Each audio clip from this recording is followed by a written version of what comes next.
Hi guys. आज से मैं जियोग्राफी का सिलेबस शुरू करने जा रही हूँ और जो भी टॉपिक होगा जो कि 8th क्लास तक की बुक्स में एनसीईआरटी में है वो टॉपिक पहले मैं बुक से करवाऊँगी। उसके बाद मैं आपको अपने नोट से करवाऊँगी और उसके बाद मैं लूसेंट से पढ़वाऊँगी ताकि वो टॉपिक आपको अच्छे से क्लियर हो जाए। उसी के साथ मैं हैंड रिटन नोट्स की पीडीएफ प्रोवाइड करूँगी और डेली उसी टॉपिक का टेस्ट रिलीज़ किया जाएगा। तो आज का हमारा फर्स्ट टॉपिक है आवर अर्थ, जो कि चैप्टर है क्लास 4 में। The earth is a unique planet. Earth जो है सबसे अलग ग्रह है। It is the only planet in the solar system that has life. This makes it unique. क्यों और ये यूनिक क्यों है?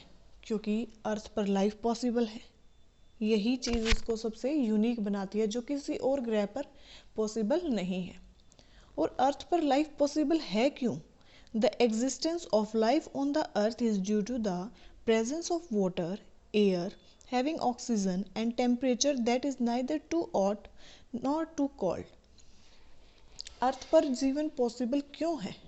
क्योंकि वहाँ पर पानी है, हवा है, हवा जिसके अंदर ऑक्सीजन मौजूद है, और टेम्परेचर ना तो ज़्यादा ठंडा है और ना कोल्ड है। ना तो ज़्यादा ठंडा है और ना ज़्यादा गर्म है।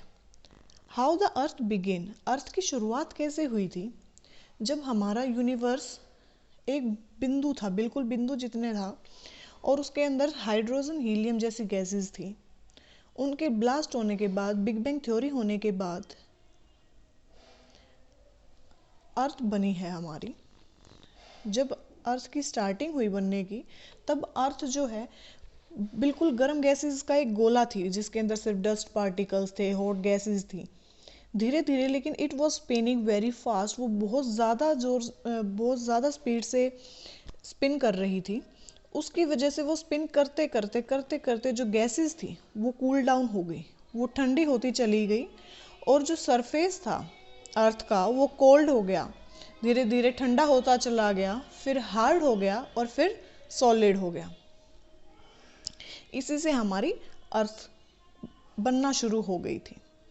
इंटरनल स्ट्रक्चर ऑफ द अर्थ। अभी अर्थ का इंटरनल स्ट्रक्चर क्या है? अर्थ की 3 लेयर होती हैं, सिर्फ 3 लेयर होती हैं।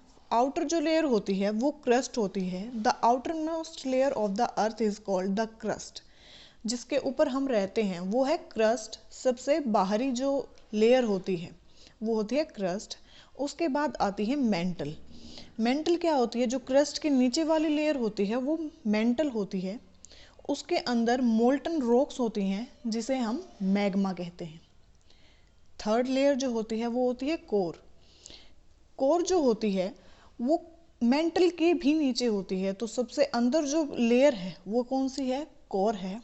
It is the inner most part of the earth. It is extremely hot. It has hot gases and molten rocks material trapped under high temperature and pressure. इसके अंदर बहुत सारी गर्म गैसेस हैं, मोल्टन रॉक है, ये बहुत ही ज़्यादा गर्म है। इसका टेम्परेचर और प्रेशर बहुत ज़्यादा हाई है। और ये आप डायग्राम में भी देख सकते हो कि 3 लेयर कौन सी हैं अच्छे से। दिस इज़ द क्रस्ट, जो ये हमारी आउटर लेयर है जिस पर हम रहते हैं। जो अंदर जो ये ऑरेंज ऑरेंज दिखाई दे रही है ये होती है मेंटल, जिसके अंदर मोल्टन रॉक्स होती हैं। और सबसे अंदर जो ये सर्कल दिखाई दे रहा है ये होता है कोर, जो बहुत ही ज़्यादा, जिसका टेम्परेचर हाई होता है।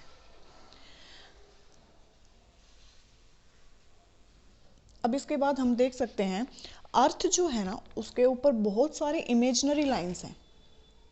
इमेजिनरी लाइंस जो हम आगे अभी पढ़ेंगे। एन इमेजिनरी लाइन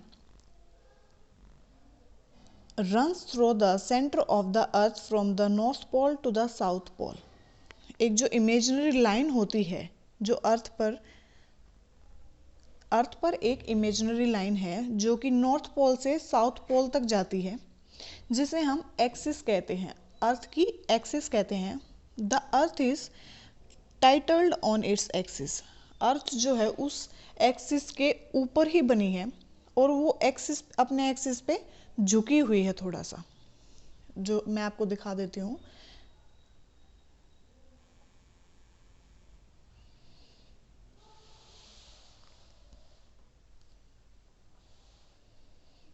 ये जो लाइन है, ये जो लाइन ऐसे जा रही है, ये जो ब्लैक लाइन है, ये है इमेजिनरी लाइन, जिसको हम एक्सिस बोलते हैं। ये जो नॉर्थ पोल है और ये साउथ पोल है, नॉर्थ से साउथ तक जा रही है।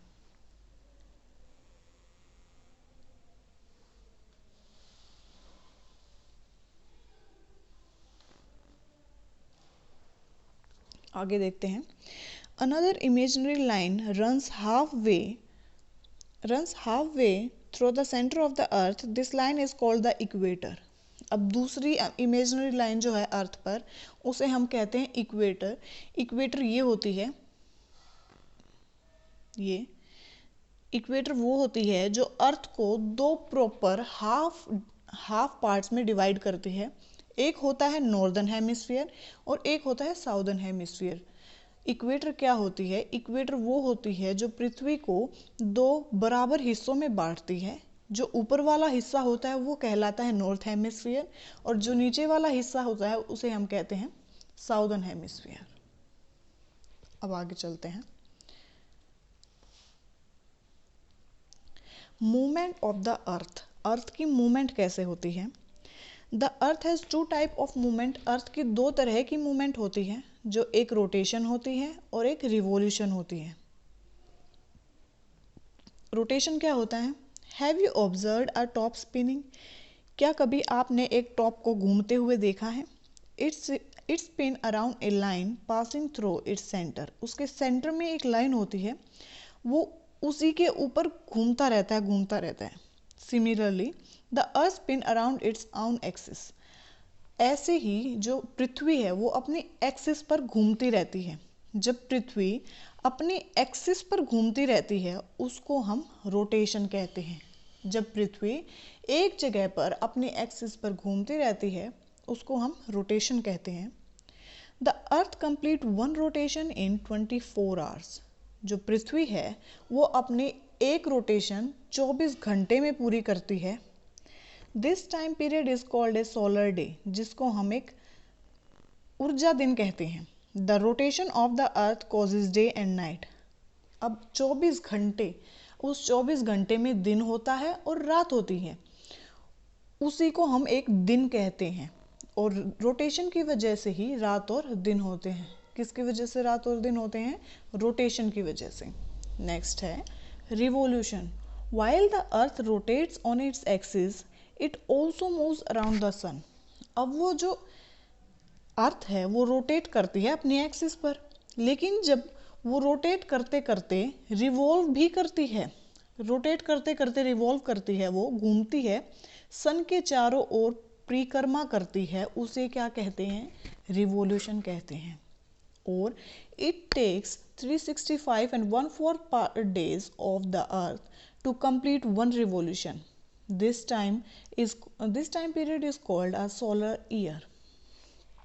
The revolution of the earth causes seasons.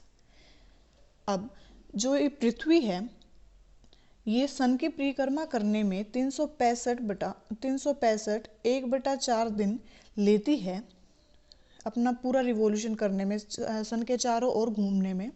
और जो ये टाइम पीरियड होता है इसको कहते हैं एक पूरा साल